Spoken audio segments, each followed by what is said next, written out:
Benjamin Franklin said that nothing is certain in the world except death and taxes. Today we complain about the taxes we have to pay at certain times.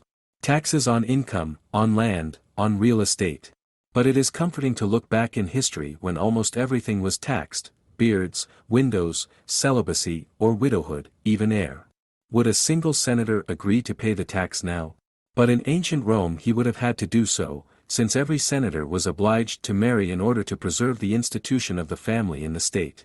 Emperor Vespasian replenished the state treasury with a tax on urine collected by tanners in public toilets and used for leather dressing.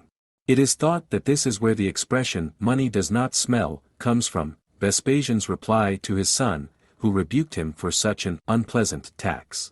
Besides many other levies, there was a tax on slaves, olive trees, vines, etc. It is true that if a tree, for example, withered up, it was excluded from the tax list. If the owner cut it down himself, he was obliged to prove the necessity of it, that is, to present a good reason.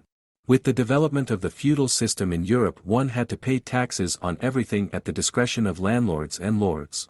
Farmers paid tolls for mowing grass for livestock and gathering firewood, for using water for irrigation from natural springs, for gathering acorns and berries, for catching fish and frogs in ponds or lakes, and for crossing a bridge.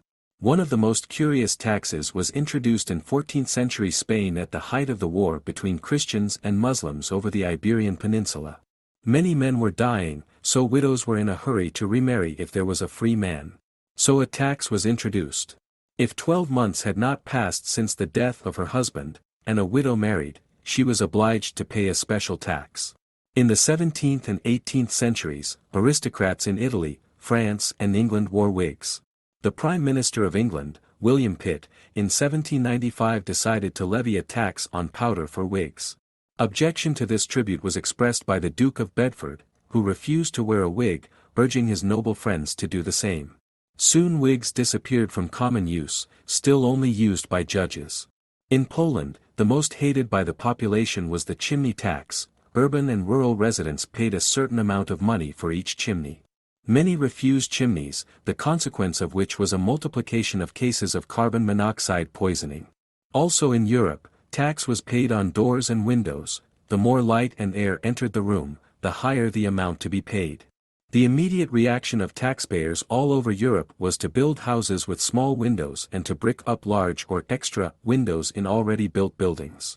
In Tsarist Russia, under Peter the Great, taxes were levied on those who did not want to part with their beards. Only peasants did not pay this tax, and that only in their village.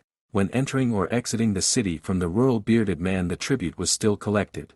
One could list endlessly the kinds of strange taxes of the past, but the present ones are also sometimes surprising. Since June 1, 2018, Uganda was the first in the world to introduce a tax on internet media. It is levied on the use of sites and applications like WhatsApp, Facebook, and Twitter. Since 2014, Caracas Airport, Venezuela, has been charging passengers for breathing to offset the cost of air filtration systems. Since 2011, Romania has imposed a tax on witchcraft.